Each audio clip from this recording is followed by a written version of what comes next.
We've got some fresh new gameplay details and footage to go over in Assassin's Creed Shadows thanks to another deep dive. The game is looking more and more promising every time we see or read some new gameplay details. Hi folks, Higgs here, and in this video we'll be going over all the fresh details from the latest deep dive which discusses exploration.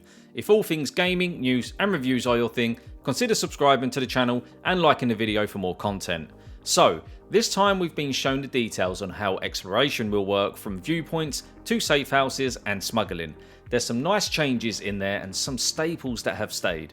Starting with the world map, when we start the game, the map will be bare bones with us only having access to region names and drawings which hint at the potential nature of key locations. Like most RPGs, moving around and discovering different areas will clear the fog of war and reveal more of the map around our character, uncovering more and more details as you go.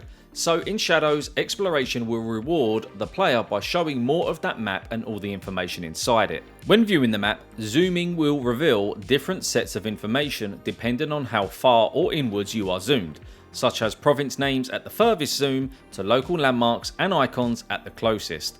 As veteran players know, when looking at a map, look for the question mark icons as these represent undiscovered locations, and in Shadows there are so many interesting places to seek out, from destroyed camps to hidden shrines.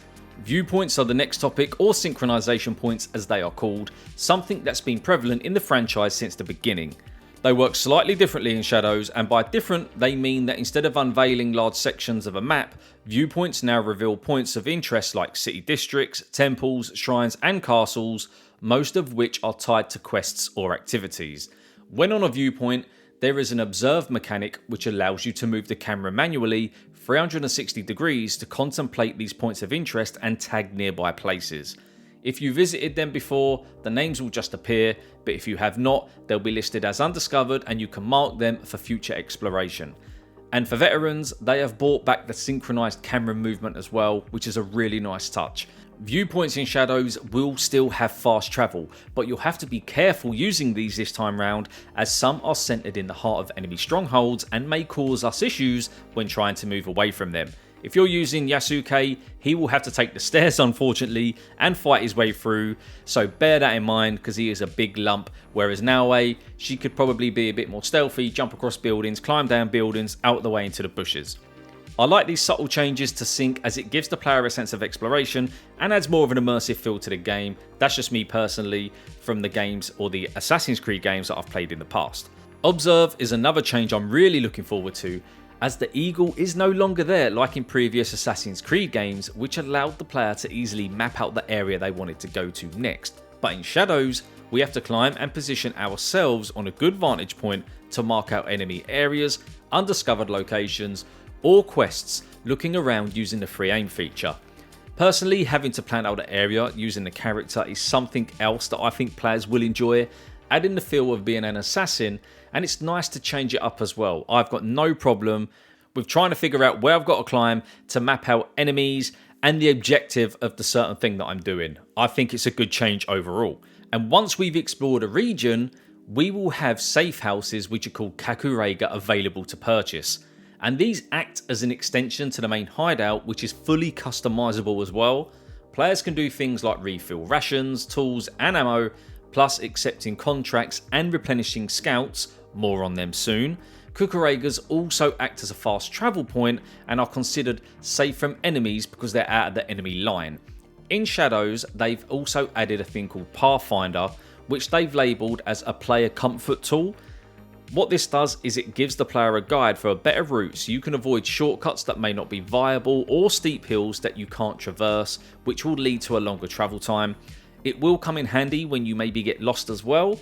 This can be toggled on when you're on your horse, a nice little feature here as not all players want to be potentially spending time going the wrong way in between activities.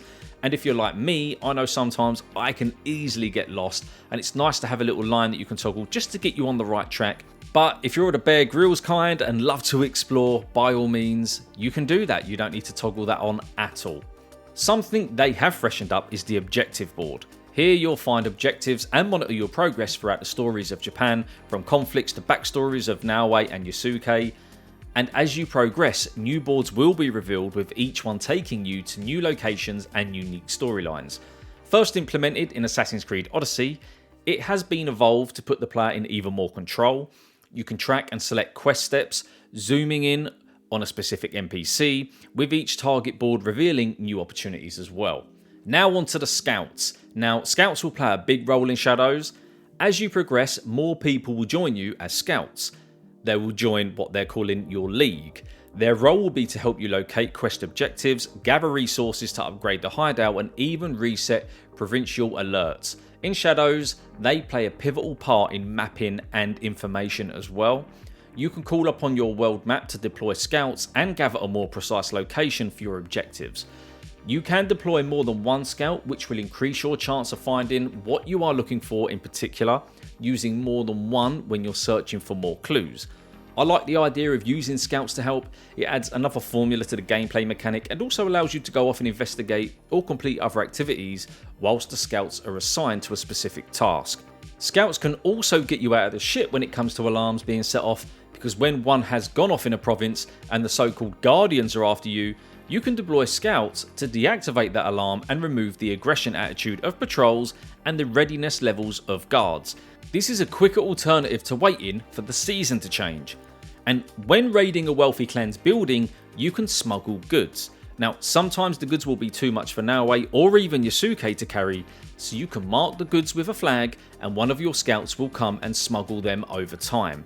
At the end of a season, all stockpiles are cashed in for you to upgrade the hideout. Now, with seasons being the main time mechanic, scouts will only be ready to deploy again after the season ends, unless you unfortunately want to spend in-game currency to get them back early.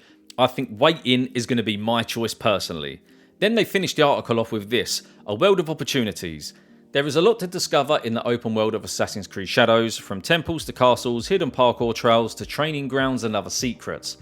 Every place you discover will contribute to your progression in one way or another. While most of what you find can be completed by Naoe or Yasuke, each character will also have their unique set of activities. For example, Naoe has a unique Kujikiri meditation activity that helps her focus her mind and reveals more about her life and backstory, while Yasuke will encounter people in the world that can teach him new weapon-specific kata. Special maneuvers you can unlock by performing a series of fight moves in a specific order with good timing. Yasuke can also show off his skills in various horse archery events. Now, I'm looking forward to the previews coming out soon as well, and finally getting my hands on the game. All the details we've been getting point to a promising addition to the Assassin's Creed franchise, and the delays seem to have been worth it. Time will tell, of course. You just don't know these days what you're going to get. The previews are coming, I think, at the end of January, so not long to wait. And obviously, we've got the March release date for Assassin's Creed Shadows. But guys, let me know what you think down below. Are you looking forward to it? Did you enjoy this deep dive? As always, keep it respectful. But that is the end of the video now. If you stayed until the end, thank you for sticking with me. And if you've enjoyed the video at any point, please hit that like button. It helps the channel and the video out massively. And if you haven't already, hit that subscribe button for more gaming news, reviews, and Assassin's Creed content in the future. But as always, take care, and I'll see you on the next video.